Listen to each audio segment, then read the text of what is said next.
this subject is not objective reality. This is a subjective thing. Correct. इसमें 1 + 1 = 2 जैसा नहीं है. इसमें ओपिनियंस है, इसमें पर्सपेक्टिव्स है, इसमें व्यूज है, इसमें आर्गुमेंट्स है, इसमें काउंटर आर्गुमेंट्स है, और वो कंटिन्यूसली इवॉल्व होते रहते हैं. इथिक्स और पॉलिटिक्स, यहाँ पर आप देखते हो, जब मैं कहता हूँ कि ये होना चाहिए तो somewhere it is coming from my morals. So ethics और पॉलिटिक्स काफी ज्यादा इंटीग्रेटेड था. मतलब you was expecting, they were expecting a ruler, a state has to be ethical. वो ethical होना चाहिए. इसका बेस्ट एग्जांपल है फिलोसोफर की. आज के टाइम्स में, इन द कॉन्टेम्पररी टाइम्स, बहुत सारी गवर्नमेंट्स की जो अथॉरिटी है वो डिक्लाइन हो रही है. फॉर एग्जांपल, अगर हमारे देश जैसे डेमोक्रेसी में 55% के लोग अगर वोट करने जा रहे हैं, इसका मतलब क्या है कि somewhere they are lacking the trust in the government. That means government is losing its legitimacy. And why this happens? So good afternoon everyone. So today it is our first class, and today we will be starting with political theory, meaning and its approaches. Okay, political theory, meaning and its approaches. Political theory. Okay, political theory is a name of our subject. Basically political theory अपने subject का नाम है. Correct. अब political theory का meaning क्या है? What is the meaning of political theory? Okay, that is the first important thing we have to understand. What is the meaning of political theory? First of all, what matters the most is the approach, is the attitude.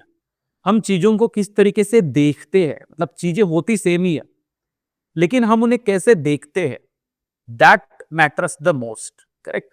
आप crisis में भी opportunity को देख सकते हो. आप difficult से difficult situation में भी होप देख सकते हो, ऑप्टिमिज्म देख सकते हो. So the perspective, the approach, that is the most important thing. Correct. अब पॉलिटिकल थ्योरी, ये जो सब्जेक्ट है, इसकी कोई एक फिक्स सर्टन डेफिनेशन नहीं है. There is no fix certain definition of what political theory is. Correct. But we will try to understand its meaning.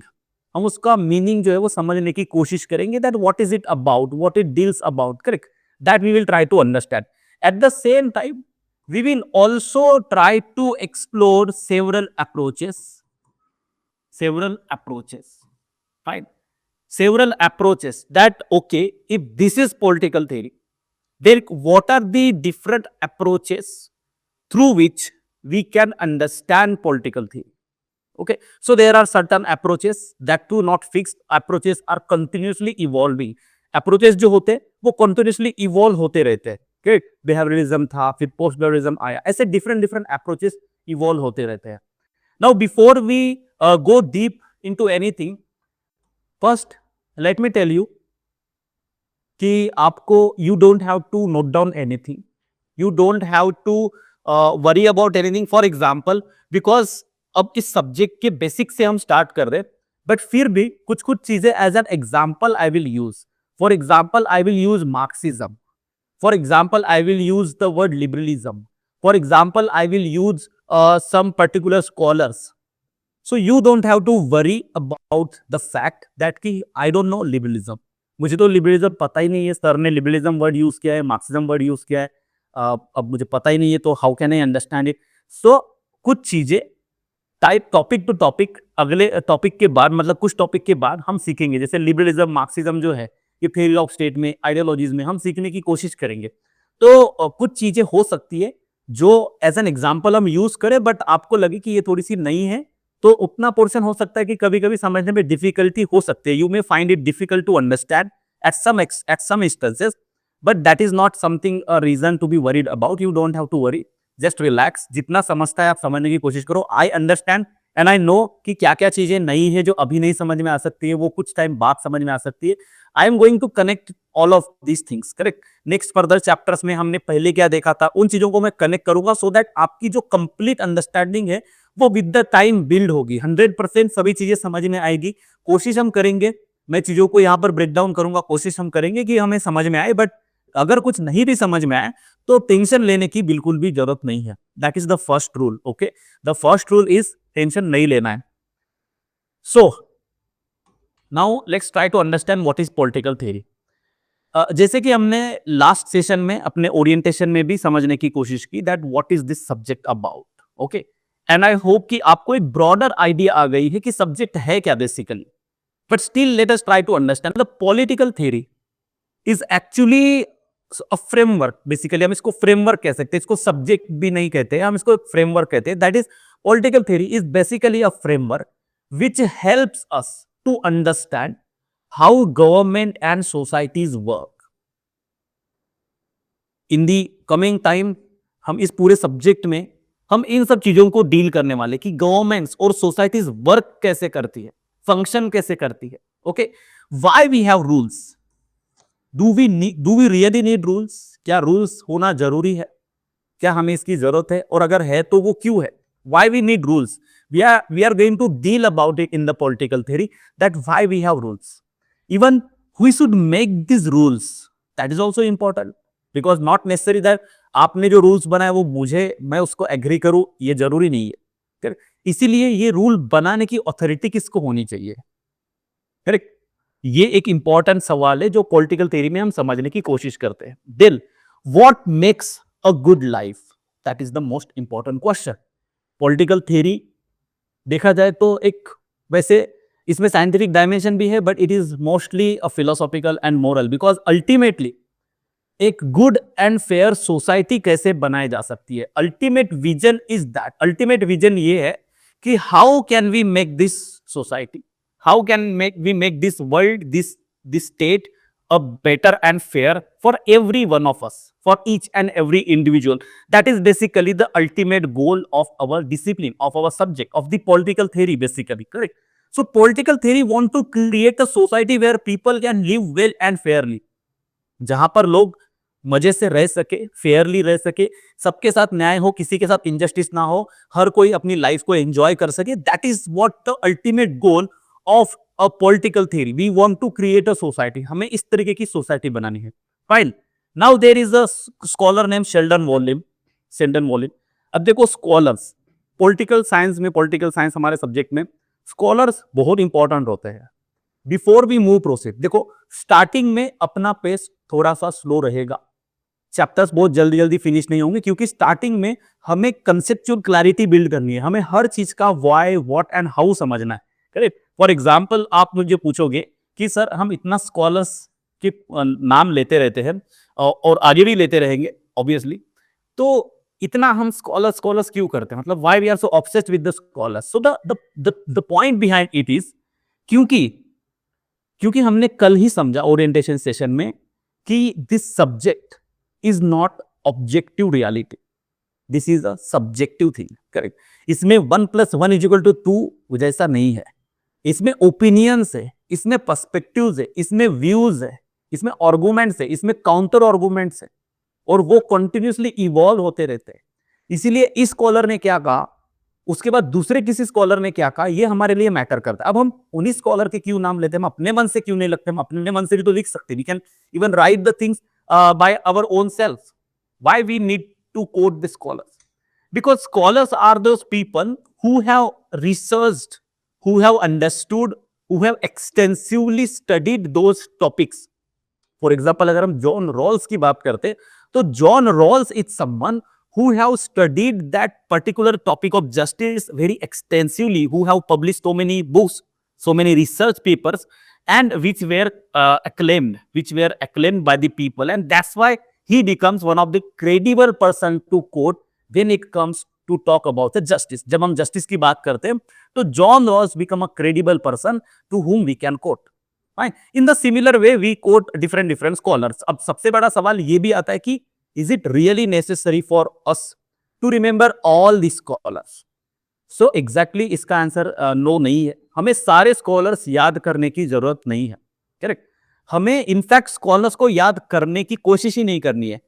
By default, जैसे whenever we talk about justice as a fairness, we talk about it continuously several times. Automatically it becomes internalized to us that we remember John Rawls. क्योंकि John Rawls के context में जब हम multiple times justice as a fairness वाले idea discuss करेंगे, तो हमें उसको याद करने की, रट्टा मारने की जरूरत नहीं पड़ेगी. हम बाय डिफॉल्ट उसको याद रख पाएंगे. करेक्ट. तो स्कॉलर्स सेपरेटली याद रखने के लिए हमें सेपरेट एफर्ट्स लेने की जरूरत नहीं है. Okay, we don't have to put separate efforts. We don't need any list of scholar ki ye scholar ne ye kaha. We cannot have and we should not have. Correct, we don't need it. We will simply understand the concept, we will simply understand the ideas, and we will automatically by default able to remember and retain the scholars in our mind. तो हमें उसके लिए separate efforts लेने की जरूरत नहीं है. Coming to the point, Sheldon Wolin also argues the same. Sheldon Wolin says that the vision of the political theory is to make a better way of life for everyone in the community. Community में जो भी person रह रहा है, हम सभी के लिए एक बेटर वे ऑफ लाइफ हो. ओके, यही basically this is the vision of a political theory. Now, for example, when you write an answer about a political theory, for example, there is a question that comment on political theory as a way of life. For example, if this is a question, 10 marker question है, comment as a political theory, comment the political theory as a way of life. तो इस question को जब हम introduce करेंगे, तो because the question is about political theory, we will first talk about political theory. What is political theory? So we will go on to have a general discussion, but at the same time, when we talk about political theory, ki political theory का ultimate goal is to have a fair life and well life for a society, correct, for a people. So there we can quote Sheldon Wolin. हम Sheldon Wolin को quote कर सकते हैं. Rather than simply writing that statement, we can quote Sheldon Wolin so that our introduction gets more credible. Okay, so that is the thing. Now, moving forward, so ultimate goal, I hope you understand कि ultimate goal क्या है. Ultimate goal of political theory is to have a better life for every one of us in a community. Now, there is one important scholar, George Catlin. George Catlin के according political theory की जो definition है वो थोड़ी सी different है. And as I have already said कि हर एक का यहाँ पर पर्सपेक्टिव है, यहाँ कोई फिक्स डेफिनेशन नहीं है. पॉलिटिकल थ्योरी की हमने पहली जो डेफिनेशन समझी वो भी उतनी ही इंपॉर्टेंट है. That is also equally important. At the same time the definition और the concept of the idea of political theory by George Catlin is also equally important because he provides us a something different perspective. Sheldon Wolin had provided us something different perspective, correct, different angle, and every for example, each and every idea has so many dimensions, and that's why everyone's understanding of political theory can be right and nobody's can be wrong, right? यहाँ पे कोई भी गलत नहीं हो सकता है, हर कोई सही हो सकता है. Okay, now political theory, George Catlin के हिसाब से political theory is basically a political science and political philosophy. Now, George Catlin के हिसाब से political theory is basically political science and political philosophy, and this is the formula which we have to keep in mind. Political science plus political philosophy, and this is all about political theory. Political theory अगर हमें समझना है तो हमें दोनों चीजें समझनी होगी जो हमने कल भी ओरिएंटेशन सेशन में डिस्कस की. That political theory is not just about theory. It is also not just about science. It is the utilization of both the aspects to solve the problem. So ultimate goal, जैसे कि यहाँ पर भी see why I am trying to tell things in a argumentative manner. मैं इस तरीके से arguments करके क्यों बता रहा हूँ? Because हमें आंसर भी इसी स्ट्रक्चर में लिखने होते हैं, हमें arguments के फॉर्मेट में लिखने होते हैं. इस वजह से whenever you will talk about, whenever you will conclude, जब आप किसी क्वेश्चन को कंक्लूड करोगे related to political theory, so you will, what you will say, you will say that political theory is neither about theory. Political theory is not also about science. It is all about ensuring a fair life for each of us, and for that utilizing both the approaches according to their requirement. Correct? So political theory को हम science भी नहीं बोलेंगे, theory भी नहीं, या philosophy भी नहीं बोलेंगे. It is all about हमें ultimately problem solve करना है, हमें ultimately एक better life provide करनी है. उसके लिए हमें दोनों अप्रोचेस का इंटरमिक्स करके यूज करना पड़ेगा, तो we will utilize. Correct? So that is basically that is the way we can conclude. Now political theory is about science and is about political philosophy also. When we talk about science, science हम mostly objective चीजों को कहते हैं, जहां पर objective चीजें होती है. ऑब्जेक्टिव चीजें मतलब कि डेटा होता है, फैक्ट्स होते हैं जो ऑब्जेक्टिव होते हैं, जो चेंज नहीं हो सकते, correct? They are final, they are ultimate. So ऐसे एस्पेक्ट्स को साइंटिफिक एस्पेक्ट्स हम समझते हैं, correct? So that basically science basically focus on means और methods used in the politics. अब पॉलिटिक्स में मीन्स और मेथड्स, अब हम इसको भी समझने की कोशिश करते हैं कि मीन्स और मेथड्स क्या क्या होते हैं. धीरे धीरे सारी चीजें हम अनफोल्ड करेंगे. Okay, so basically for now let's understand कि science basically focuses upon the process, the methods. कि अगर फॉर एग्जाम्पल हम यहाँ पर डेमोक्रेसी का एग्जाम्पल लेते हैं, डेमोक्रेसी, तो डेमोक्रेसी क्या है? Okay, is democracy a process? Is democracy a system? Is democracy a philosophical idea? कि डेमोक्रेसी एक फिलोसॉफिकल आइडिया है? तो ये दोनों है। डेमोक्रेसी एक फिलोसॉफिकल आइडिया भी है, लेकिन at the same time democracy एक पॉलिटिकल सिस्टम भी है, डेमोक्रेसी एक प्रोसेस भी है। करेक्ट, करेक्ट, उसके डिफरेंट डिफरेंट एस्पेक्ट्स है। फॉर एग्जांपल डेमोक्रेसी, अब हम इंडिया में रहते हैं तो we can relate more because India have a democracy.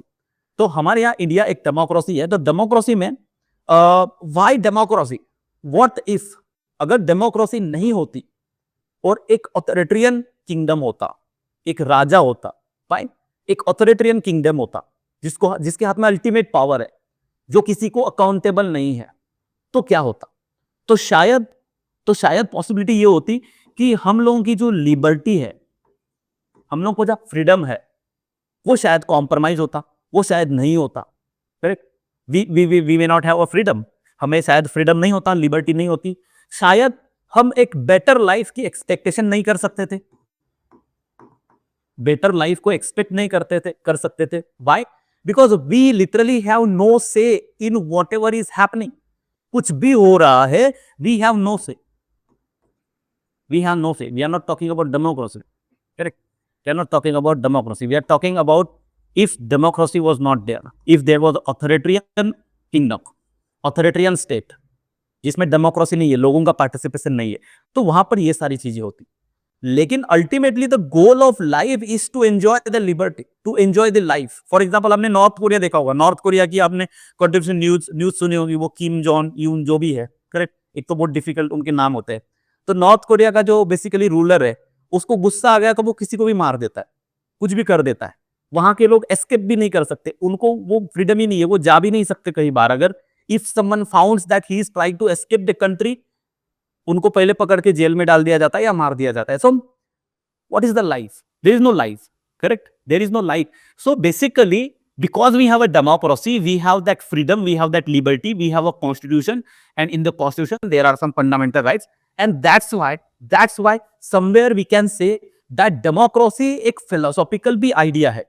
Democracy एक फिलोसॉफिकल आइडिया है because it ensures, democracy ensures us liberty, democracy ensures us liberty, democracy guarantees the right to life, democracy guarantees the right to life. So all the philosophical moral concept also, democracy also strive for social justice, democracy में social justice के लिए भी कोशिश की जाती है, in fact कोशिश होती है।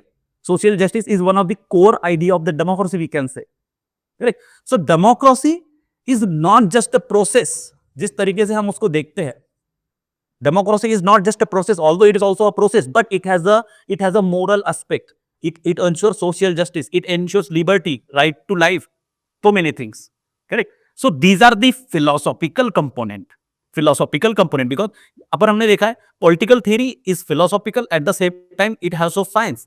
तो अगर हम philosophy की बात करें तो philosophy is actually talks about the ultimate goal. democracy का ultimate goal भी तो important है, प्रोसेस इंपॉर्टेंट हो सकती है, लेकिन प्रोसेस के साथ साथ उसका अल्टीमेट जो गोल है, आप क्या अचीव कर रहे हो, वो भी उतना ही इंपॉर्टेंट है, इनफैक्ट शायद ज्यादा इंपॉर्टेंट है। शायद प्रोसेस इंपॉर्टेंट नहीं है बट अल्टीमेट गोल इंपॉर्टेंट है।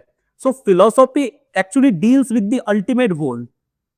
Political philosophy talks about ultimate goal, the end of the political life. एक अच्छी लाइफ होना चाहिए, that is the ultimate goal and that's it, that's the most important thing. ये सबसे ज्यादा इंपॉर्टेंट है, correct.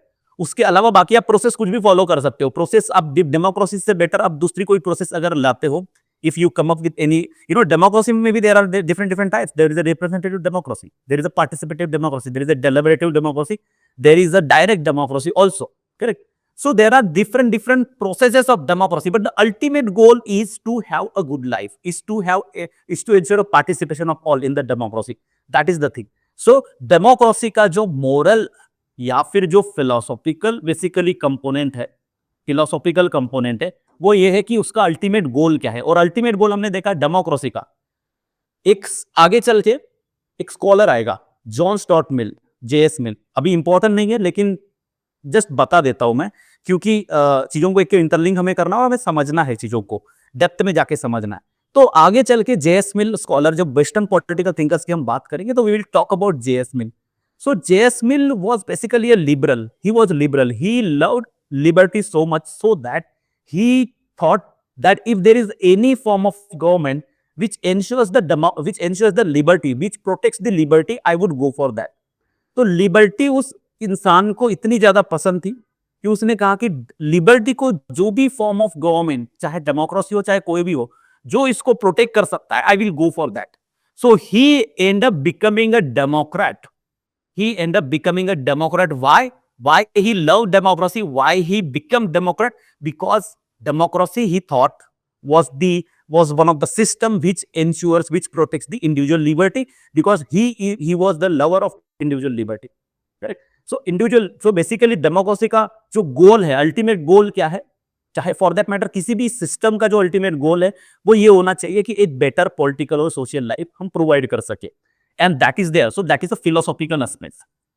But यहां पर अब डेमोक्रेसी जो प्रोसेस है, इतने वोटर से, इतने रजिस्टर्ड वोटर से, उसमें से इतने इतने परसेंटेज वोटर्स ने वोट दिया है, उसमें से इतने इतने लोग, इतने इस पर्टिकुलर पॉलिटिकल पार्टी के इतने लोग इलेक्ट हुए हैं, and they are now forming a majority, they are forming a government. So these are all numbers. This is a process. There is a process. Democracy की एक प्रोसेस है. People will be issued a voter ID if they are citizens, if they have that particular age prescribed by the law in the government, in the state, correct? अगर जैसे हमारे country में 18 years ये एक basic minimum age criteria है कि 18 years के बाद you can vote. So all the people who are above the 18 years, they are eligible voters. They will be issued the voter IDs. They will go on the voting booths. They will vote. So this is the process. This is the process, and this process involves data fact. So this aspect of democracy, the procedural aspect of democracy, is basically a scientific component. Is basically a scientific component. So democracy was an example. हम और भी दूसरे example ले सकते हैं. हम justice का भी यहाँ पर एग्जाम्पल ले सकते हैं. फॉर दैट मैटर चलो जस्टिस का भी एक एग्जाम्पल. ये समझ में आया?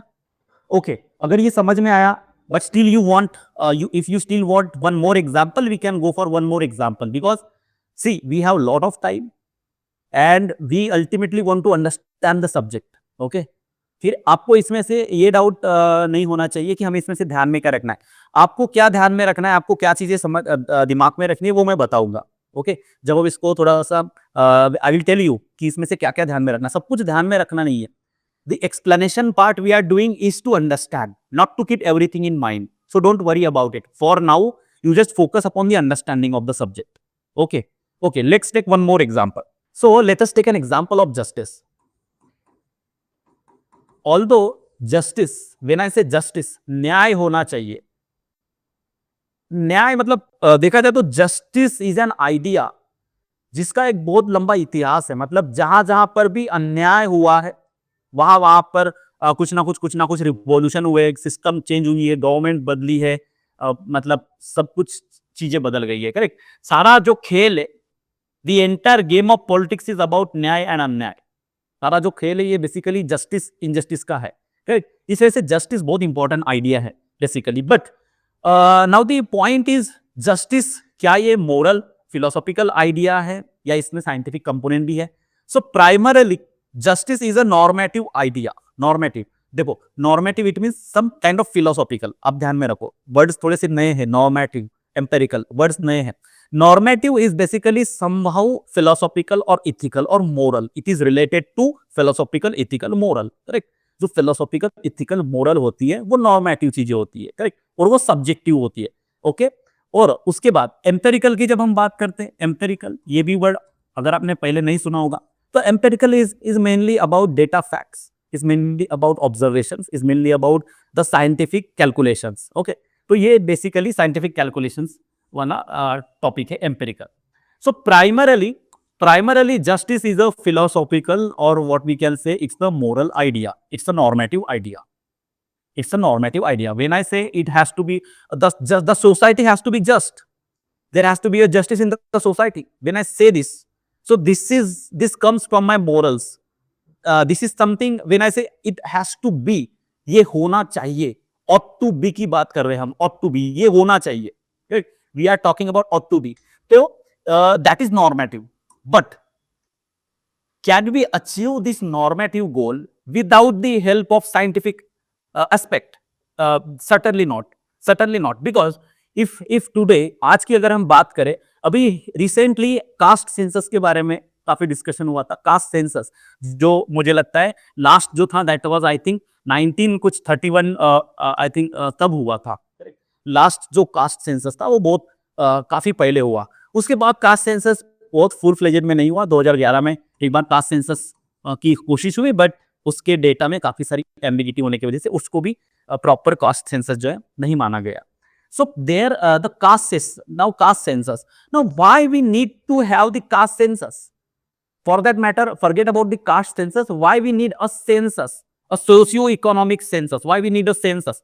So census basically is collecting the data on different parameters कि ये इंसान कौन है, इसका नाम क्या है, किस देश मतलब किस राज्य में रहता है, किस बेसिकली डिस्ट्रिक्ट में, किस तहसील में, किस गांव में, कहाँ पर ये रहता है, इसका एजुकेशनल क्वालिफिकेशन क्या है, लिटरेसी समझने के लिए, और उसके हिसाब से देन उसकी एक इनकम क्या है, उसका इनकम का सोर्स क्या है, उसकी ओवरऑल बेसिकली प्रॉपर्टी एक्सेट्रा, ये सब चीजें क्या है, उसकी कास्ट क्या है, कम्युनिटी क्या है, ये सभी प्रकार की जो डेटा फैक्ट्स है एवरी इंडिविजुअल के बारे में अगर हमारे पास है तो वी कैन एनालाइज कि कितने परसेंटेज किस कास्ट के लोग ज्यादा बैकवर्ड है, किस रीजन से लोग ज्यादा बैकवर्ड है, कौन से जेंडर के लोग जैसे womens if they are more backward, उनकी फाइनेंशियल जो इंडिपेंडेंस है वो बहुत कम है. तो यहाँ पर ओके तो इन सब सिनारों में इन सब सिनारों में देखो फाइन ओके सो इन सब सिनारों में we have a data facts. अगर हमारे पास डेटा और फैक्ट्स है, करेक्ट, अगर हमारे पास डेटा और फैक्ट्स है, अगर हमारे पास डेटा और फैक्ट्स है, so will it not help us to design a better policy? Because ultimately हमें जस्टिस इंश्योर करना है. जस्टिस इंश्योर करना है मतलब somewhere there will be inequality, correct. समाज में इनइक्वालिटी है, कुछ लोग इस लेवल पर है, कुछ लोग इस लेवल पर है, कुछ लोग इस लेवल पर है, इस डिफरेंट लेवल्स पर है. अब somewhere if not exactly but approximately, हमें अप्रोक्सीमेटली सबको मोर और लेस थोड़ा सिमिलर लेवल पर लाना है, at least in terms of the liberty, freedom, सब basic necessities of life, correct. सबको एटलीस्ट बेसिक नेसेसिटीज हो, बाकी लग्जरी वाली चीजें आप अपने लेवल पर देख लो, लेकिन बेसिक नेसेसिटीज के मामले में हमें सबको एक बेसिक लेवल पर लाना है, एक अप्रोक्सीमेटली इक्वल लेवल पर अगर लाना है तो जो लोग पीछे होंगे, जो लोग बैकवर्ड्स होंगे, हमें उनको कुछ तो एक्स्ट्रा प्रोवाइड करना पड़ेगा, उन्हें हेल्प करनी पड़ेगी, फाइनेंशियल, इकोनॉमिक, सोशल, पॉलिटिकल, किसी भी टर्म्स में हमें उन्हें हेल्प करनी पड़ेगी. We need to help them, fine. So to help them, we have to first identify who are the targeted beneficiaries. For example, we have public distribution system, we have National Food Security Act, we have different schemes. So to implement them, we need to first identify the targeted beneficiaries. Then once we identify the targeted beneficiaries, then and then only we can effectively implement that particular policy. Correct. So that's where the role of survey, the collection of data, okay, and facts that comes into picture. This becomes very important so that we can design a better policy, a better welfareistic policy, so that we can ensure justice. So although justice being a normative idea, we still need the scientific approach to accomplish it. Understood? This is understood. This example understood. We should proceed now. Okay. Now why we are talking more and more about examples? Because ultimately आपको आपके answers को theoretical नहीं रखना है, आपको आपके answers में examples use करने हैं. Whenever you make any argument, whenever you make any comment, you have to write, for example, this. You have to mention the examples, because without that the answer will not matter much. You will not be able to score much. That's why examples are important. Also examples help us to better understand, to better relate the ideas. हम कोई भी चीज जो समझ रहे हैं उसको better समझने के लिए हमें काम आते हैं. फाइन. नाउ अब देखो यहां पर see, now there is in the political, yes, I am talking about interlinkages, they are important. Okay, now there are political systems. There are political systems. Okay, political systems like, systems का मतलब क्या होता है? Democracy is a system, monarchy is a system, authoritarianism is a system. So these are the political systems. There are many systems, but when we are talking about political systems, so democracy, monarchy, authoritarianism, these are the systems. For example, democracy in India, monarchy in Saudi Arabia. These examples are just for the sake of understanding, not important, not necessary to remember. So we understand what is political system because we have to see political system, political behavior, political institutions, and political processes. There are four different aspects: political processes, systems, institutions, and behaviour. Correct. So इनमें difference क्या है, पहले ये समझते, then only we will try to understand हम आगे क्या करना चाह रहे हैं. सो पॉलिटिकल सिस्टम्स, डेमोक्रेसी वगैरह ये सब पॉलिटिकल सिस्टम से. पॉलिटिकल बिहेवियर क्या होता है? Like to whom I vote, on what factors I decide to vote particular candidate. So this is my behavior in political aspect. So that is a political behavior, correct? So voting behavior like India में जैसे caste based voting होती है, particular अगर leader का particular caste का है तो उस कास्ट के लोग उससे ही ज्यादा वोट करने की कोशिश करेंगे. सो that is the caste politics in India, जो हम आईजीपी में काफी डिटेल में देखने वाले, बहुत ही इंटरेस्टिंग है. In fact every second aspect, every second theory we are actually, आप देखोगे पॉलिटिकल साइंस में सब्जेक्ट में बहुत ही बढ़िया बेसिकली सिलेबस में डिजाइन है. Paper 1 section A is basically provides a theoretical framework. हमें ये एक थ्योरेटिकल फ्रेमवर्क समझाता है.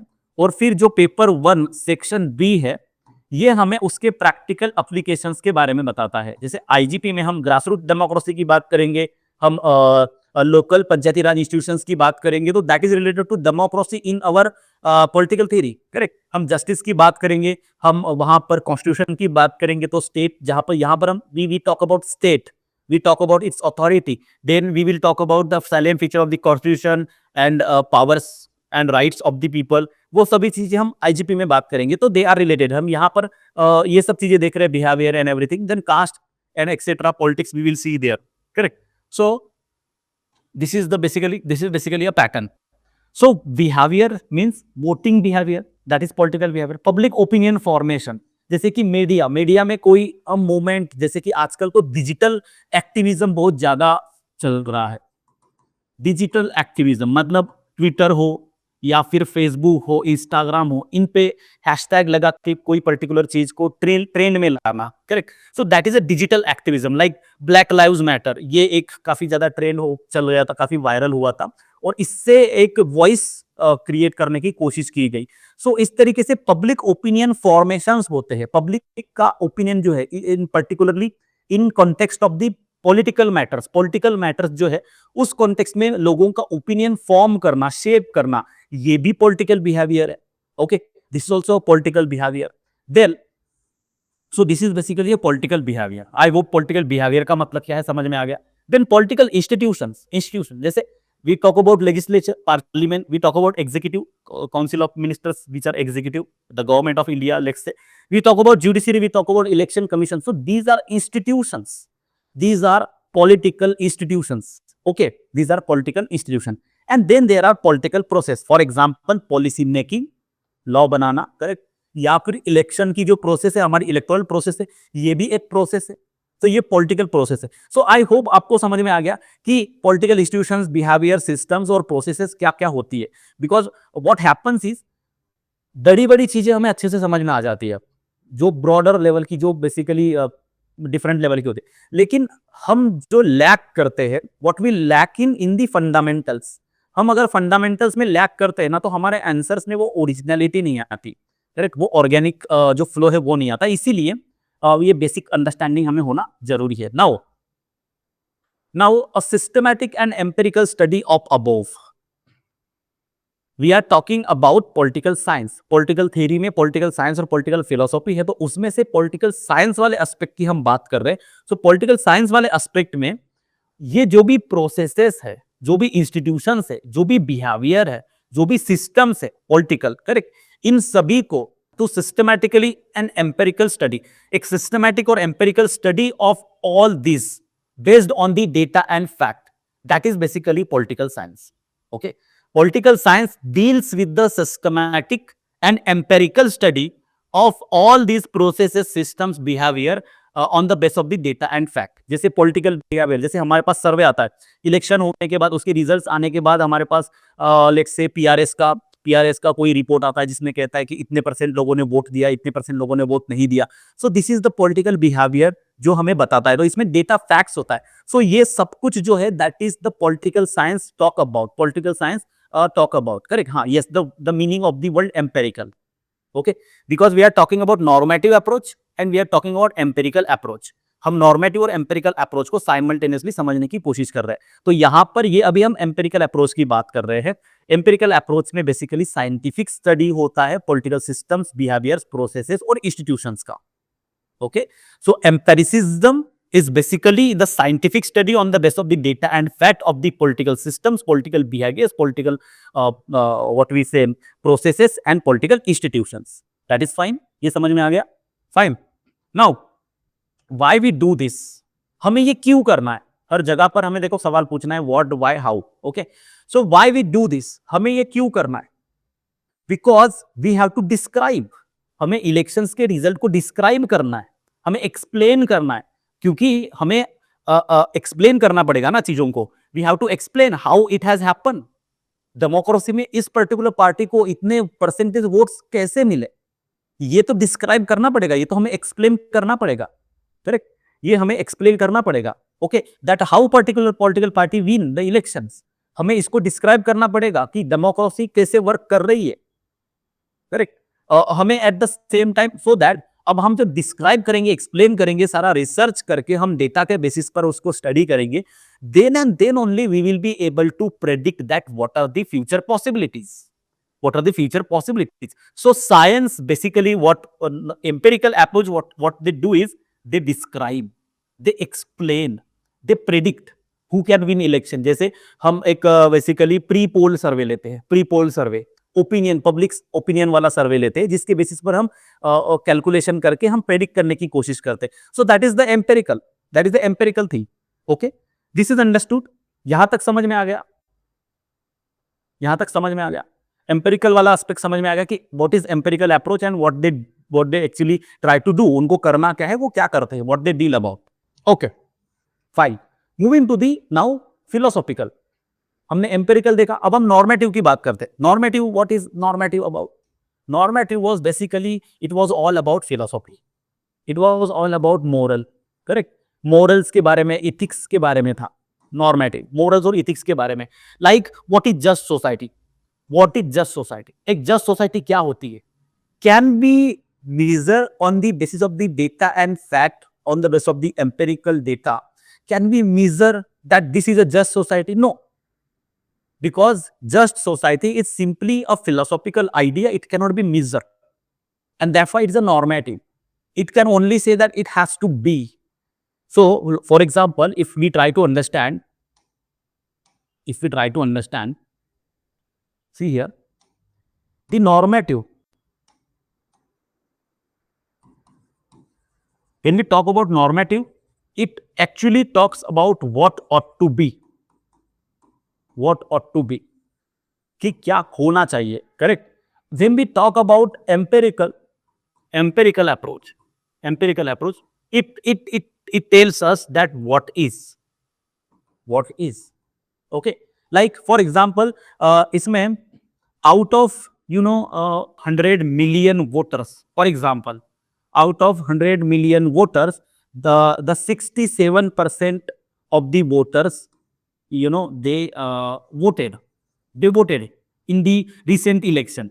Okay, now what we are not saying that 67% should vote, we are saying that 67% have voted, इन्होंने वोट दिया। हम ये नहीं बोले कि इतनों ने करना चाहिए, हम बोले कि इतनों ने किया। हम डिस्क्राइब कर रहे हैं, हम एक्सप्लेन कर रहे हैं, हम बता रहे हैं कि ये है, this is the situation, this is the fact, this is what we have come to know about, this is the fact, what is, and that is empirical. Empirical approach actually talks about what is. It tries to explain with the help of data and fact that what is. Empirical approach tries to explain, or we can say describe on the basis of the data and fact what is. what is the current situation, what is the fact, what is the fact, what is the reality. Whereas the normative approach is basically moral and philosophical. It does not have a data fact. It only talk about what ought to be. It only talks about what ought to be. For example, justice. ये what ought to be की बात करता है. ये समझ में आया? ये क्लियर है? आइडियलिज्म, रियलिज्म ये भी आएगा, बट बहुत ज़्यादा अभी कनेक्ट नहीं करना है इन सब चीज़ों को. ये सब चीज़ें बाद में आइडियलिज्म, रियलिज्म की हम बात करेंगे. But yes, definitely this is something. ये थोड़ा सा नॉर्मेटिव है, तो ये थोड़ा सा आइडियल होता है. ये आइडियल होता है. It talks about ideal society की आइडियल सोसाइटी ऐसी होनी चाहिए. Correct. And it describes the reality. ये रियलिज्म के तरफ है, तो ये रियलिटी को एक्सप्लेन करता है कि आप जो भी कर रहे हो कि ये होना चाहिए, वो होना चाहिए, that is a different thing. But what is आयंत्र है. So if these are the two persons, if these are the two people, एक आप इमेजिन कर लो, एक थोड़ा सा बेसिकली इसमें जनरेशंस का भी होता है, थोड़ा सा आप जनरेशंस भी देख सकते हो. मेनली जो थोड़े से ओल्ड एज वाले लोग होते हैं, they mostly try to tell about ये होना चाहिए, वो होना चाहिए. करेक्ट. तो imagine I am a 55 years old person and I am trying to tell you कि समाज में ये होना चाहिए, वो होना चाहिए. इस तरीके से मैं बताने की कोशिश कर रहा हूं. Then I am let's say the contemporary person जो एक यंग है, let's say 30 years person, and he is like this is the data, this is the fact, and this is happened, this has happened. Okay, so these are the both different approaches. Okay, fine. Okay, moving forward, आगे बढ़ते हैं. So we were talking about empirical. So empirical में दूसरा aspect क्या है? what rights should individuals have. एक just society क्या होती है, एक इंडिविजुअल को कौन से राइट्स होने चाहिए, ये भी तो एक सब्जेक्टिव मैटर है. एक पर्टिकुलर इंडिविजुअल को कौन से राइट्स होने चाहिए, ये भी एक सब्जेक्टिव मैटर है. करेक्ट. ये भी एक moral, because it comes from the morals. Now how it comes from the morals, I will tell you. This is an interesting story. ये बहुत ही इंटरेस्टिंग स्टोरी है एक्चुअली. जब हम बात करते हैं राइट्स होने चाहिए, लेकिन कल्चर के अकॉर्डिंग, अब depending on the culture, depending on the community, depending on your value system, your rights keeps varying. आपके राइट्स मतलब आप किस सोसाइटी में रह रहे हो, उसके अकॉर्डिंग भी आपके राइट्स होते हैं. तो सोसाइटी के वैल्यूज, सोसाइटी की जो मोरल्स है, वो डिफरेंट डिफरेंट होते हैं और उस अकॉर्डिंग राइट्स होते हैं. तो राइट्स कोई मतलब आगे चल के राइट्स वाला जो हम टॉपिक देखेंगे, तो उसमें एक बहुत इंटरेस्टिंग डिबेट आएगा, and that will be about universalism versus relativism या कल्चरल रिलेटिविज्म. ऐसा दोनों में एक डिबेट आएगा कि राइट्स जो है, जरूरी नहीं है कि सभी को सेम तरीके के राइट्स की रिक्वायरमेंट है. कुछ लोगों के राइट्स की रिक्वायरमेंट अलग हो सकते हैं depending on the community. So that is a subjective thing, that comes from the morals, that comes from the value system, that comes from the tradition also. Tradition के अकॉर्डिंग भी rights होते हैं. मतलब पहले, अभी तो चलो हम ये कॉन्स्टिट्यूशन के अकॉर्डिंग रह रहे, लेकिन पहले ट्रेडिशंस होते थे, कस्टम्स होते थे, कस्टम्स के अकॉर्डिंग राइट्स होते थे. जैसे इंडिया में कास्ट सिस्टम के हिसाब से लोग राइट्स को फॉलो करते थे, तो कस्टम के अकॉर्डिंग राइट्स थे. तो they were completely variable, they were completely subjective. वहां पर सब्जेक्टिविटी थी. Okay, then what is the role of the state. State का रोल क्या होना चाहिए? अब स्टेट का रोल क्या होना चाहिए? लिबरलिज्म के अकॉर्डिंग स्टेट का रोल डिफरेंट है, मार्क्सिज्म के अकॉर्डिंग स्टेट का रोल डिफरेंट है, फेमिनिस्ट के अकॉर्डिंग स्टेट का रोल डिफरेंट है. So again there is no data और फैक्ट कि ये रोल होता है. नोबडी कैन कम एंड से कि स्टेट का ये रोल होता है, what this is the role. Correct. Only people can come and say that it has to be. State का ये रोल होना चाहिए. ओके, स्टेट का ये रोल होना चाहिए. So what is the role of the state, what should be the reason, how should the resources be distributed. Resources का distribution कैसा होना चाहिए? It should be need based, it should be merit based. ऐसे different different ways of distribution हो सकते हैं. For example, जैसे कोई कहेगा कि जिसको ज्यादा जरूरत है आप उसको दे दो, जो गरीब है आप उनको ज्यादा रिसोर्सेज दो. फिर कोई कहेगा कि ऐसे कैसे कर सकते हो आप मेरिट के बेसिस पर कर दो, जो ज्यादा डिजर्व करता है आप उसको दे दो. करेक्ट. कोई कहेगा कि आप रैशनल बेसिस पर डिस्ट्रीब्यूशन करो, तो डिस्ट्रीब्यूशन कैसे करना है, किसको कौन से राइट्स होने चाहिए, स्टेट का रोल क्या होता है, एक जस्ट सोसाइटी क्या होती है, इस तरीके के सभी प्रकार के जो मोरल, फिलोसॉफिकल, सब्जेक्टिव क्वेश्चन से they are dealt by the normative aspect of the political theory. Okay, normative aspect of the political theory. Fine, this is okay, this is understood. यहां तक समझ में आ गया? ओके, अगर ये समझ में आ गया तो हम नेक्स्ट आगे बढ़ते हैं, इवोल्यूशन कैसे हुआ पॉलिटिकल थ्योरी का. बट बिफोर दैट चलो मैं एक बार ब्रीफली सारा समराइज कर देता हूं कि हमने क्या क्या देखा। ब्रीफली समराइज करने की कोशिश करता हूं। देखो हमने क्या क्या देखा। हमने क्या क्या देखा। हमने पॉलिटिकल थ्योरी बेसिकली जो है सब्जेक्ट, वो क्या करना चाह रहा है, उसका अप्रोच क्या है, वो क्या मतलब basically what is the subject about, what it deals with, ये हमने समझने की इंट्रोडक्शन में कोशिश की। फिर हमने उसमें जॉर्ज कैटलिन की डेफिनेशन देखी, हमने उसमें शेल्डन वॉलिंग के हिसाब से भी डेफिनेशन देखी। करेक्ट। शेल्डन वॉलिंग की अगर बात करें तो शेल्डन वॉलिंग ने कहा था कि अल्टीमेट गोल जो है एक पॉलिटिकल थ्योरी का वो यही है कि एक फेयर लाइफ सबको होनी चाहिए। That he said. George Catlin की बात करें तो जॉर्ज कैटलिन ने political theory is equal to political science plus political philosophy के बारे में बात की। करेक्ट। तो हमने इस तरीके से पॉलिटिकल थ्योरी का हमने इंट्रोडक्शन देखा। पॉलिटिकल थ्योरी का इंट्रोडक्शन देखने के बाद हमने इस डेफिनेशन को फर्दर डिटेल में एक्सप्लोर करने की कोशिश की कि इसमें साइंस क्या क्या है, जो बेसिकली एम्पेरिकल अप्रोच होता है। करेक्ट। इसका जो साइंटिफिक कंपोनेंट है पॉलिटिकल थ्योरी का, हमने उसको एक्सप्लोर किया, जो बेसिकली एम्पेरिकल अप्रोच है, जो कि बेसिकली डेटा फैक्ट्स इसके बेसिस पर आधारित है। और फिर हमने पॉलिटिकल फिलोसॉफी वाले जो एस्पेक्ट को एक्सप्लोर करने की कोशिश की, which is actually related to normative approach which deals about what ought to be. ये व्हाट ऑट टू बी की बात करता है और ये व्हाट इज को डिस्क्राइब करता है। तो ये बेसिकली डिस्क्राइब और एक्सप्लेन करता है। ये व्हाट ऑट टू बी को ये बेसिकली एनालाइज करता है, एनालाइज और प्रिस्क्राइब करता है। Prescribe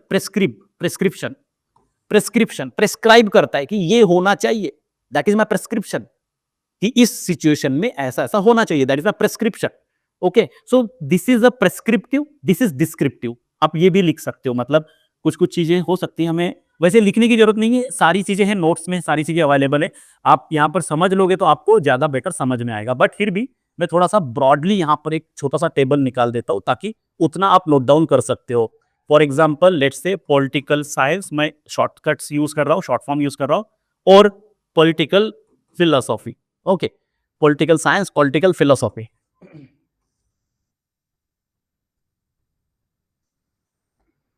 okay, so political science basically deals with empirical. आपको सब कुछ लिखना नहीं है, कीवर्ड्स बस लिखो, लिखना अगर है तो। और ये बेसिकली नॉर्मेटिव से रिलेटेड है, fine. This is the first point. Second point, it talks about, science की बात हो रही है तो it basically it tells us what is, ये व्हाट इज की बात करता है, और ये व्हाट ऑट टू बी की बात करता है, व्हाट ऑट टू बी की बात करता है। Fine, okay. देन ये एक्सप्लेन करता है, फेनोमेनास को, ये डिस्क्राइब करता है। क्यों? क्योंकि इनके पास डेटा फैक्ट्स है, इस वजह से they can describe, and that's why this is a descriptive approach, we can say descriptive approach, इसको हम डिस्क्रिप्टिव अप्रोच कह सकते हैं। वेयर एज ये बेसिकली एनालाइज करता है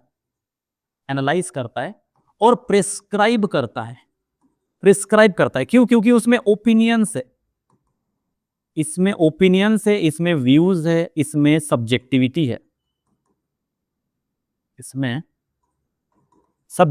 है, और इसीलिए somewhere it is a prescriptive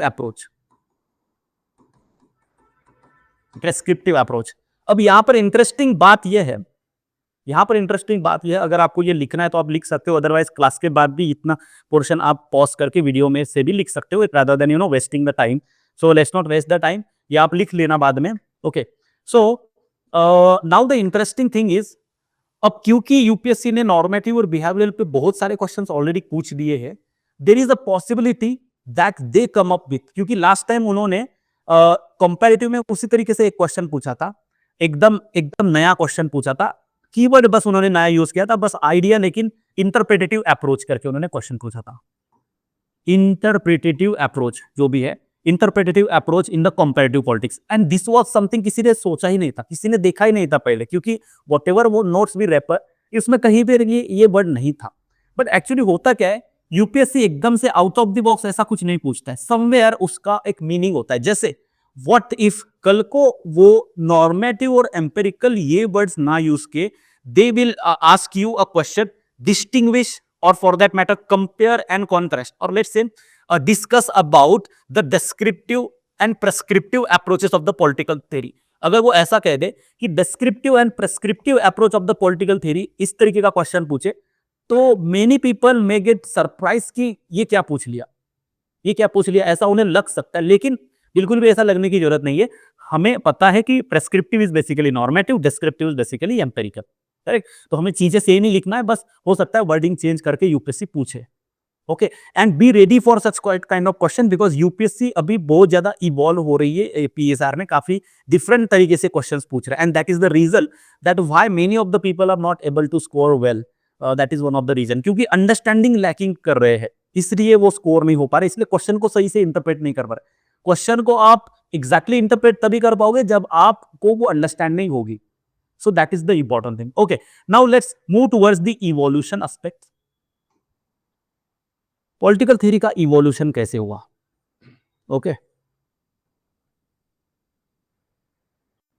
evolution कैसे हुआ? अगर यहां तक ओके है तो हम आगे बढ़ते हैं। बहुत ही मजेदार कहानी है पॉलिटिकल थ्योरी की। पता नहीं मुझे ही मजेदार लग रही है या आपको भी लग रही है, वो मैं तो बोलता ही रहता हूँ बहुत मजेदार कहानी है, बट वो आपको भी मजेदार लगे ये जरूरी है। तो I hope you are enjoying that, yes this is actually a story. आप इसको एक कहानी की तरह ले सकते हो, मजेदार तो है ही, मुझे तो लग रही है, मैं एंड आई एम ट्राइंग कि मैं उसको उतनी ही मजेदार तरीके से बताने की कोशिश करूं, and I hope you are also having a fun while learning this political theory. Okay, now, so सबसे पहले देखो, okay, fine. So it's great that you are enjoying and happy. Now the most important thing, यहां पर ना political theory evolve हो रही है। अब देखो हर चीज, हम भी जिस तरीके से the way human being also evolved, हमारी अंडरस्टैंडिंग, हमारे पर्सपेक्टिव, अब हम पैलेओलिथिक एज, मेसोलिथिक, नियोलिथिक उस एज के लोगों की तरह नहीं सोचते, करेक्ट। अब हम इनफैक्ट इंडस वाले सिविलाइजेशन के लोगों की तरह नहीं सोचते, क्योंकि अब हमारी जो सोच है, whatever our thinking is basically depends upon कि हमारे आसपास कितनी इंफॉर्मेशन अवेलेबल है। In fact why we are going so back 4,000 years, हम पीछे क्यों जा रहे हैं? अगर हम 20-25 साल पहले भी जाते हैं, मतलब मैं आपको एक एग्जांपल बताता हूं। जब मैं छोटा था तो तब एक शक्तिमान सीरियल होती थी, ठीक है, शक्तिमान सीरियल होती थी टीवी पे, हर संडे को आती थी। तब ज्यादा चैनल्स नहीं थे टीवी पे, यूट्यूब वगैरह था नहीं, तो टीवी पे शक्तिमान सीरीज आती थी, और वहां पर जो भी मतलब विलन होता था, वो उसके पास वो पावर होती थी, ही यूज मतलब वो उसके जो भी एजेंट्स होते थे उनको वो वीडियो कॉल जैसे कुछ करता था और उनसे बात कर सकता था। And I used to think like this is so magical, ऐसा होना चाहिए, काश ऐसा होता। And it is just a matter of 15-20 years now, and it has happen, it is possible, मतलब हम वीडियो कॉल के थ्रू किसी के साथ भी बात कर सकते। सो इतना इवॉल्व हो रहा है। अब देखो कुछ साल पहले that was even beyond imagination, अब ये रियलिटी है। आगे चल के और भी चीजें इन रियल होती जाएगी, correct. Gangadhar was the character. So the thing is, चीजें इवॉल्व होती है, in the similar way political theory भी इवॉल्व हो रही है, इवॉल्व होती है। तो सबसे पहले पॉलिटिकल थ्योरी कुछ टाइम पहले, ओके, सबसे पहले क्या था पॉलिटिकल थ्योरी में? क्लासिकल पॉलिटिकल थ्योरी थी, क्लासिकल पॉलिटिकल थ्योरी। अब classical political theory mainly basically 5th century से लेके 15th सेंचुरी सी, ये वाले टाइम जोन में मेनली जो पॉलिटिकल थ्योरी तभी भी थी, पॉलिटिक्स तो तभी भी था। जहां पर इंसान होता है वहां पर पॉलिटिक्स होता है, आप ध्यान में रखो, this is as simple as it. Okay, एक घर में भी पॉलिटिक्स होता है, कंपनियों में, ऑर्गेनाइजेशंस में भी पॉलिटिक्स होता है, हर जगह पॉलिटिक्स होता है। मतलब पॉलिटिक्स कहां पर नहीं है, जहां पर इंसान है वहां पर पॉलिटिक्स है। इनफैक्ट अब हमें एनिमल्स की भाषा समझ में नहीं आती, बट हमें समझ में आएगा अगर एनिमल्स की भाषा अगर हम समझ पाए कभी, तो वी विल रियलाइज कि उनमें भी पॉलिटिक्स होता है। पॉलिटिक्स हर जगह है, लाइक ओके, जहां पर भी लिविंग बींग्स है वहां पर पॉलिटिक्स होता ही है। तो तभी भी पॉलिटिक्स था, लेकिन उस समय जो पॉलिटिक्स की तरफ जो अप्रोच था, the approach towards the politics is actually termed as a classical politics. Okay, classical political theory. Now what was the classical political theory? Classical political theory में mainly क्या होता था? Mainly जो focus था वो normative questions पे था, normative questions पे। आप अगर इसका बेस्ट एग्जांपल अगर हम लेंगे तो प्लेटो, अगर हम प्लेटो की बात करें, who is actually the very ancient philosopher, correct, a very old philosopher. So अगर हम प्लेटो की बात करें तो प्लेटो या फिर उस समय के सोक्रेटिस या फिर ओ फॉर दैट मैटर और भी जो फिलोसोफर्स और स्कॉलर्स थे उस समय के, उनकी अगर हम बात करें तो they belongs to a classical political theory era, correct. and their main question, their more main focus of thinking, the political thinking focused on normative question. They were mainly focusing. अब ऑब्वियस सी बात है क्योंकि उस समय science भी इतना evolve नहीं हुआ था. साइंटिफिक डेवलपमेंट्स और पॉलिटिकल थ्योरी के इवोल्यूशन एकदम साथ ही साथ, मतलब वो कोरिलेट करती है. जब हमारे मतलब वर्ल्ड में इंडस्ट्रियल रिवॉल्यूशन आया, एनलाइटमेंट हुई, और चीजें होने लगी, तब फिर वो उसका जो इम्पैक्ट है, साइंस के इवोल्यूशन का जो इम्पैक्ट है, वो हमारे पॉलिटिकल थ्योरी के इवोल्यूशन में रिफ्लेक्ट होना चालू हुआ. ओके, सो रिलेटेड है चीजें. तो आप इस तरीके से समझ सकते हो कि पहले इंडस्ट्रियल रिवॉल्यूशन के पहले जब साइंस इतना डेवलप नहीं हुआ था, साइंस इतना प्रोमिनेंट नहीं हुआ था, तब बेसिकली मेनली नॉर्मेटिव क्वेश्चंस थे. क्योंकि हमने अभी देखा नॉर्मेटिव और एम्पिरिकल दो डिफरेंट चीजें हैं. तो नॉर्मेटिव क्वेश्चन जैसे कि what is justice, the ideal state, virtuous life, ये सब जो फिलोसॉफिकल डिस्कशन है, ये mainly the discussion, the political theory जो था उनका मेनली डिस्कशन यही होता था. ओके, सो इसमें क्या होता था, फॉर एग्जांपल यहाँ पर हम देखते थे टेलोलॉजिकल थिंकिंग. उस समय की जो थिंकिंग थी वो टेलोलॉजिकल थिंकिंग थी. टेलोलॉजिकल यहाँ पर हम देख सकते हैं. टेलोलॉजी मतलब क्या है? Teleological thinking, like everything has a purpose. Telos का मतलब है कि एवरीथिंग हैज अ पर्पज. कुछ भी अगर स्टेट है तो इसका एक पर्पज है. For example Aristotle used to say that the ultimate goal of the state is to ensure the common good, a good life for the people. Correct. Even the philosopher king और जो ideal state वाला concept है प्लेटो का, ये सारी चीजें हम scholars में देखेंगे, बाद में देखेंगे. प्लेटो ने आइडियल स्टेट बताया. आइडियल स्टेट क्या? जहां पर हार्मोनी हो, जहां पर जस्टिस हो, जहां पर एक प्रॉपर ऑर्डर हो सारे सेक्शंस ऑफ द सोसाइटी में. So he also talk about the normative dimension of the state, कि स्टेट में ये होना चाहिए, स्टेट में एक आइडियल लाइफ होना चाहिए, स्टेट को कॉमन गुड इंश्योर करना चाहिए. That is the discussion. Okay, so एक टेलोलॉजिकल डिस्कशन बेसिकली था. And most important aspect of the classical political theory जो उस समय थी, ये बेसिकली हम उस समय की बात करें, 5th से लेके 15th सेंचुरी वाला जो ड्यूरेशन है उसकी बात करें. इथिक्स और पॉलिटिक्स, यहां पर आप देखते हो, जब मैं कहता हूं कि ये होना चाहिए तो somewhere it is coming from my morals. So ethics और पॉलिटिक्स काफी ज्यादा इंटीग्रेटेड था. मतलब you was expecting, they were expecting a ruler, a state has to be ethical. वो ethical होना चाहिए. इसका बेस्ट एग्जांपल है फिलोसोफर किंग. फिलोसोफर किंग मतलब एक ऐसा किंग जो काफी वाइज है, उसके पास नॉलेज है, उसको वो एक वर्चुअस आदमी है, एक अच्छा इंसान है, और वो रूल करना चाहिए क्योंकि he will rule by ethics. तो वहां पर स्टेट क्राफ्ट जो कि रूल है basically. Okay, politics and ethics was intermixed. That was the one of the feature of the classical political theory. So ethics and politics was intertwined, and now the problem is why it declined. Eventually it declined and it led to the modern political theory.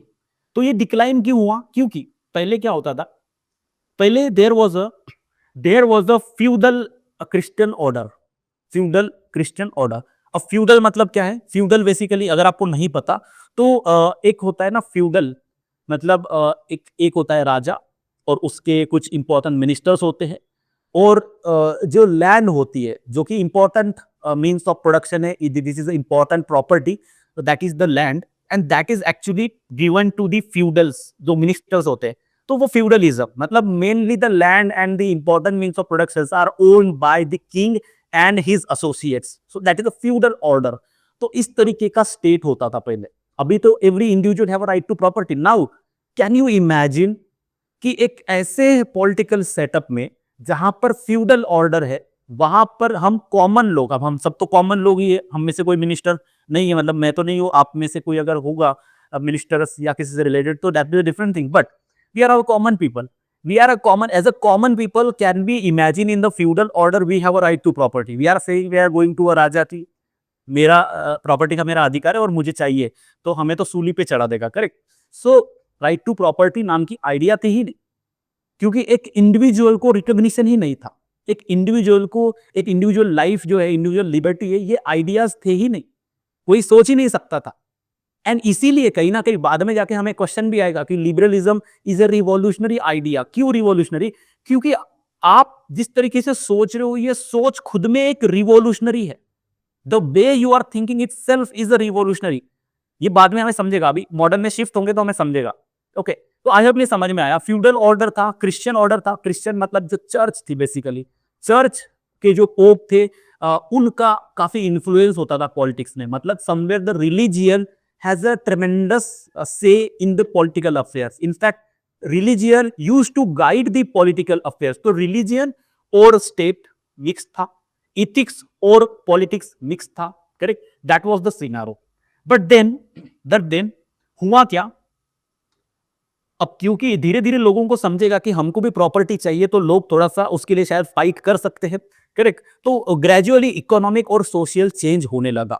कुछ लोग prominent बनने लगे, जो normal थे वो prominent बनने लगे. जैसे मैं इंडस वैली सिविलाइजेशन में भी देखा कि सिर्फ राजा ही वेल्दी नहीं था, बिजनेस क्लास भी एक नया इमर्ज हुआ था. In the similar way then church की जो मोरल अथॉरिटी थी, चर्च को लोग इतना क्यों मानते थे, why there was a so much legitimacy, so much credibility, and so much following to the church, because somewhere people used to follow it on the basis of the morals. But when the church itself was morally degraded, church खुद ही morally degrade हुआ, उसमें काफी ज्यादा corruption होने लगा, तो उसकी जो अथॉरिटी है, जैसे कि ये काफी इंटरेस्टिंग है. मतलब बाद में चल के हमें एक कंसेप्ट आने वाला है जो मैं थोड़ा अभी बता देता हूं.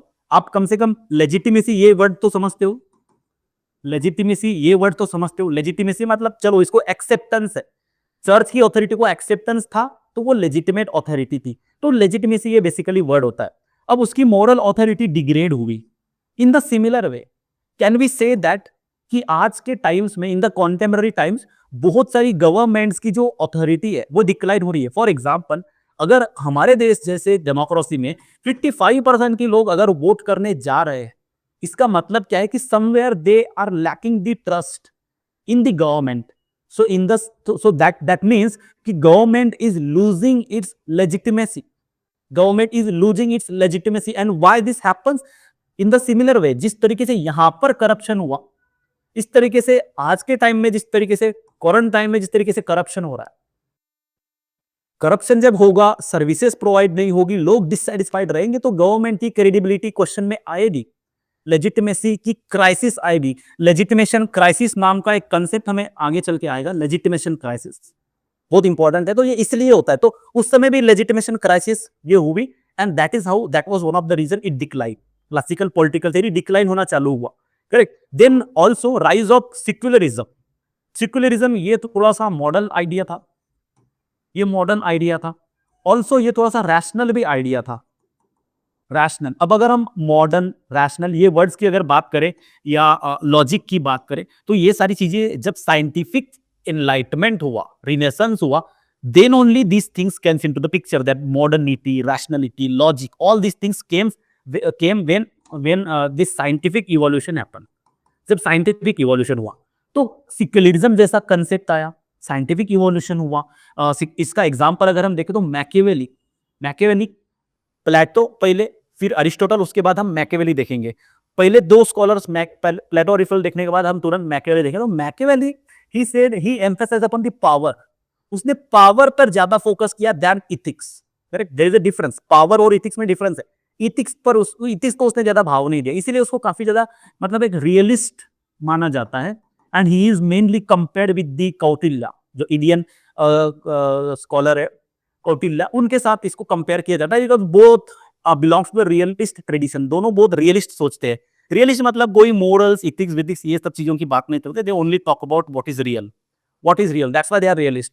ये रियल है. Everyone is hungry of power, everyone wants power. Correct, that is the reality. There is nobody is actually nobody is actually ethical, nobody is so moral, nobody it's so much philosophical. इतना कोई होता नहीं है. Reality ये होती है कि everyone want to accumulate the power. So he came and he emphasized, and जिस एज में ये बॉर्न हुआ उस समय ये साइंटिफिक रैशनलिज्म, रेनेसेंस, ये सब चीजें, सो थिंग्स हैपन, सारी चीजें साथ में हुई. करेक्ट. तो and that actually reflected in his opinion, in his views. इसीलिए उसको अ चाइल्ड ऑफ रिलेशंस भी कहा जाता है. मैकियावेली को अ चाइल्ड ऑफ रिलेशंस इसलिए भी कहा जाता है क्योंकि रिनेसेंस आया और उस समय he born and he propose his ideas, and that reflected the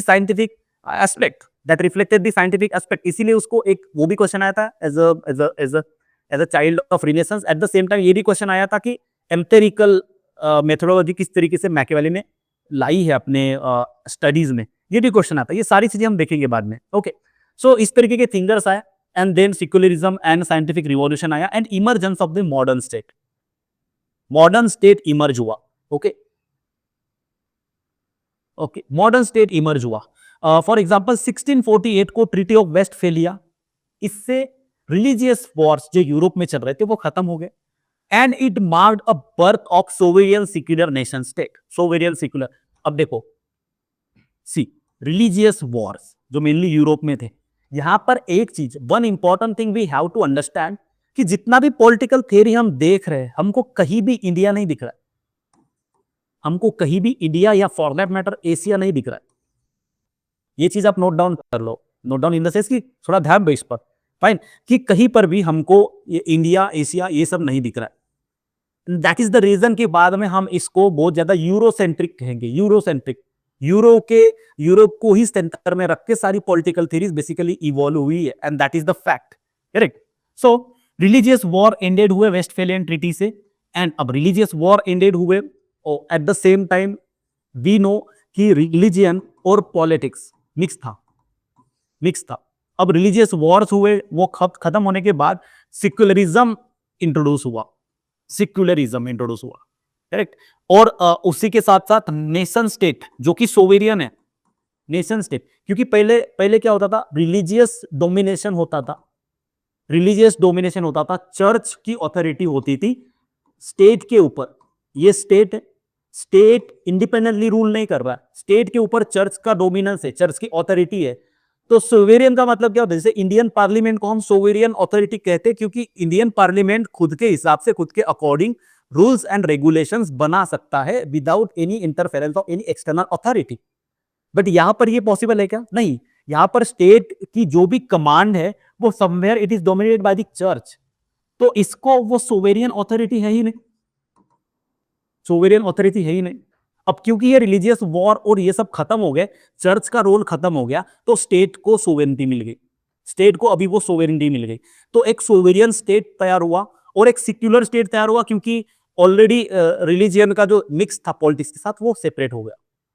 तो this is how the modern state इस तरीके से बना। Okay, this is understood, modern state इस तरीके से बना। तो political authority was now grounded in the state sovereignty, not in the divine purpose. Example Hobbes इसमें एग्जाम्पल है, लेकिन चलो अभी हमारे लिए वो इंपॉर्टेंट नहीं है, fine. Then the important thing again is, अब हमने एक मॉडर्न स्टेट बनाया, क्योंकि यहां पर देखो मॉडर्न स्टेट के बेसिकली फीचर्स क्या थे, मॉडर्न स्टेट में जैसे मैकियावेली ने पॉलिटिक्स को मोरालिटी के साथ सेपरेट कर दिया, क्योंकि पहले हमारा पॉलिटिक्स और एथिक्स जो था वो इंटरमिक्स था, वो इसने सेपरेट कर दिया। Okay, and the rule is not about virtue, not about philosophy, not about norms, it is all about power. The rule is all about power, that is what Machiavelli said. Then Hobbes आए, Locke और Rousseau, ये तीन लोग और भी important है, John Locke, Hobbes, Rousseau. ये Machiavelli के बाद हम लॉक, हॉब्स और रूसो इनको देखेंगे। Okay, so they introduced a social contract. अब देखो, वैसे तो थ्योरी ऑफ स्टेट में ये हम डिटेल में देखने वाले हैं, लेकिन सोशल कॉन्ट्रैक्ट क्या है कि पहले स्टेट नहीं था, पहले एक बस एंटिटी थी और उसमें चर्च का डोमिनेंस था, दैट वाज। लेकिन अब हमको एक सोशल कॉन्ट्रैक्ट साथ में आना है सबको, और एक स्टेट फॉर्म करना है, सोशल कॉन्ट्रैक्ट साइन करके एक स्टेट फॉर्म करना है। तो ये वाला जो कंसेप्ट है, एक स्टेट फॉर्म होगा तो वो स्टेट किसी पर्टिकुलर फ्यूडल ऑर्डर से बिलोंग नहीं करेगा, किसी पर्टिकुलर रिलीजियस या इंस्टीट्यूशन से बिलोंग नहीं करेगा। State will be completely an independent authority. State जो है, state as an independent authority, as a sovereign authority जो है, स्टेट एज एन इंडिपेंडेंट और सोवेरियन ऑथोरिटी एक एस्टैब्लिश की फर्स्ट टाइम ये एस्टैब्लिश हुई। पहले स्टेट एक इंडिपेंडेंट सोवेरियन ऑथोरिटी नहीं थी, किंगडम्स थे, डिविल रूल था, करेक्ट, लेकिन एक इंडिपेंडेंट ऑथोरिटी नहीं थी। तो सोशल कॉन्ट्रैक्ट से ये सारी चीजें फॉर्म होगी, फाइन। एंड देन उसी के साथ साथ लिबरलिज्म आया। लिबरलिज्म मतलब क्या था? आपने देखा होगा कि पहले फ्यूडल ऑर्डर है, किंग का रूल है, ये सब चीजें, इन पूरे पॉलिटिकल सेटअप में एक इंडिविजुअल की कोई वैल्यू नहीं है। Nobody is thinking about individual.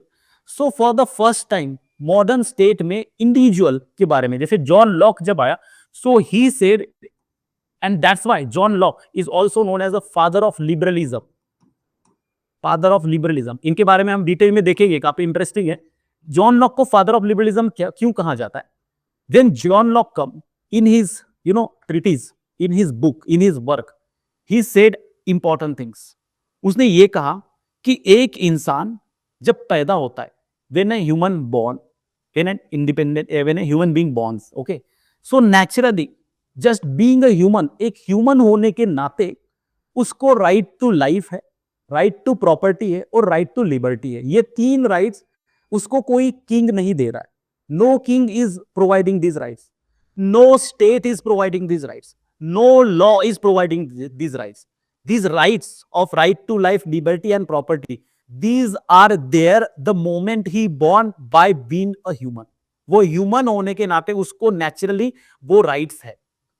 And then he said this. जब उसने ये बात कही, जब उसने ये बुक में कहा, लोग पागल हो गए. Then people realize कि यार बंदा सही बात कर रहा है.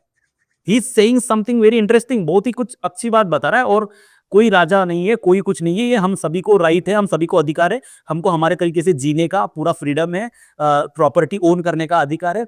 ये जब लोगों को समझ में आया, देन इट बिकम्स रिवॉल्यूशन. तो फिर लोगों ने, जैसे आप फ्रेंच रिवॉल्यूशन देखोगे,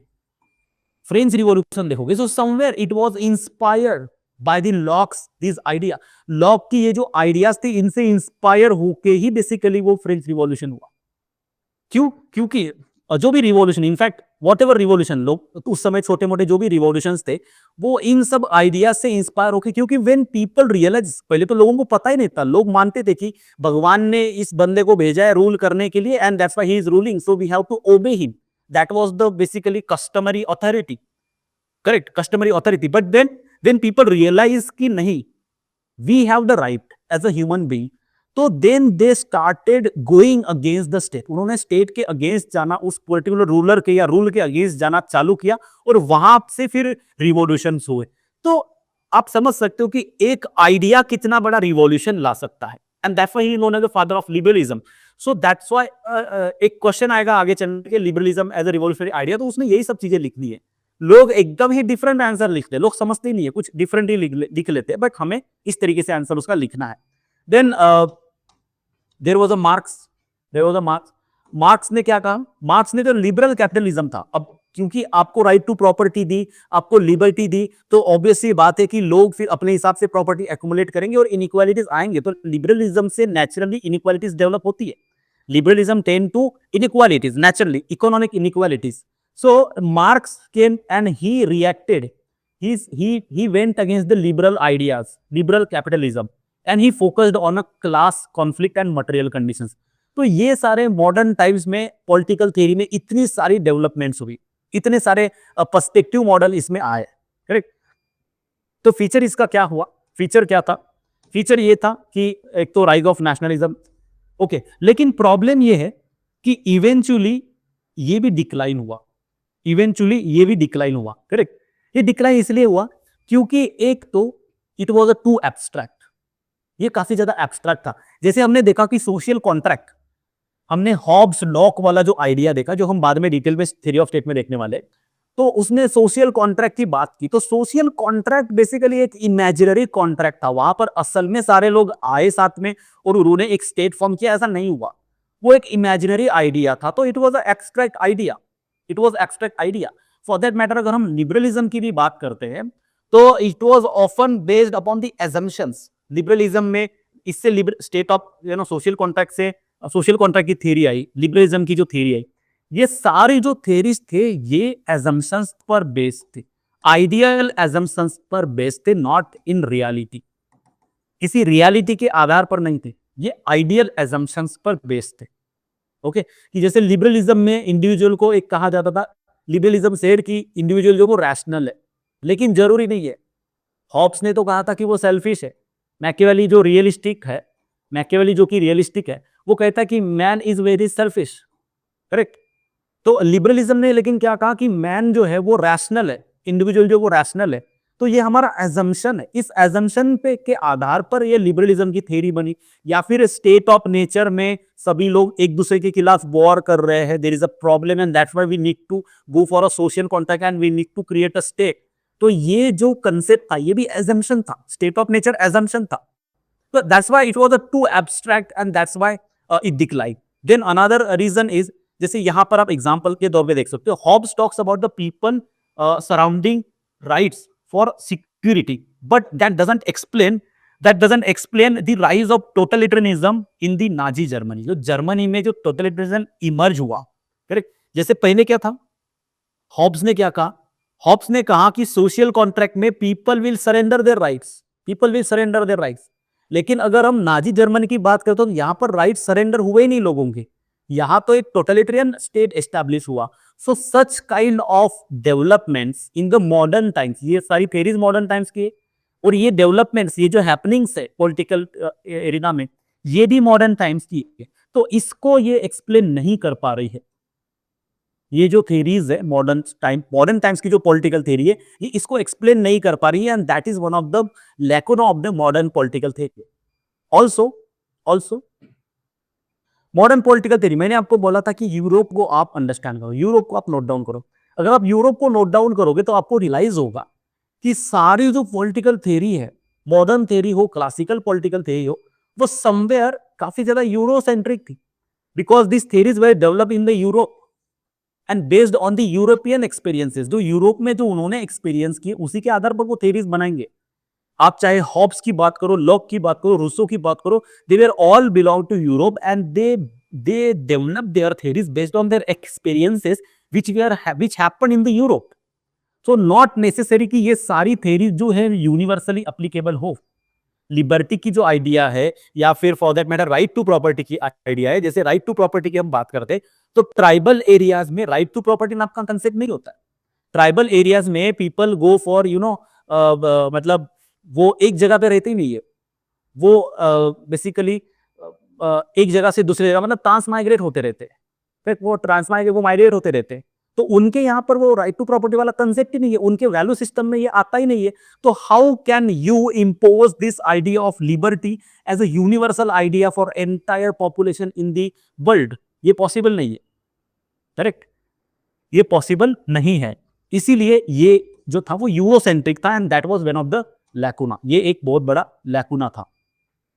ओके, उसी के साथ साथ गैप जो था वो काफी ज्यादा बढ़ गया था. मतलब normative ideas and political reality में काफी ज्यादा गैप बढ़ गया था. एक होता है ना कि नॉर्मेटिव में आपने कहा ड्यू टू, अब देखो what was happening modern state में भी लोगों को मैनिपुलेट करना इजी हो रहा था, क्योंकि डेमोक्रेसी, ये सारी आइडियाज तो इवॉल्व हो ही गई थी.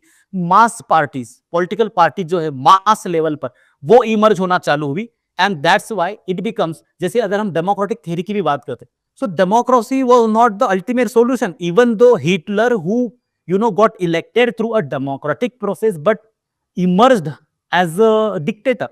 He emerged as a dictator, correct? So rise of the Hitler was not been able to explain by the democratic theory. So can we accept democratic theory? Can we accept democracy as a universal idea? That was a question, correct? That was a question, and that's why somewhere ये जो modern जो basically political theory है, ये decline होना start होगा. Fine, modern political theory जो है वो डिक्लाइन होना स्टार्ट हुआ, and then it basically give way to the normative, और बेसिकली फिर से नॉर्मेटिव रिवाइवल हुआ. ओके, फिर से नॉर्मेटिव रिवाइवल हुआ. But then okay, normative revival और उसके बाद की जो पोस्ट कॉलोनियल एस्पेक्ट है वो हम नेक्स्ट सेशन में देखेंगे, and we will stop here. We will continue the story in the next session. इस इंटरेस्टिंग कहानी को हम नेक्स्ट सेशन में, सोशल कॉन्ट्रैक्ट, ठीक है, एक्सप्लेन नेक्स्ट सेशन में. जब हम स्टार्ट करेंगे तो स्टार्टिंग में ही मैं सोशल कॉन्ट्रैक्ट को एक्सप्लेन कर लूंगा. Fine, and see you in the next session. Thank you very much for your time.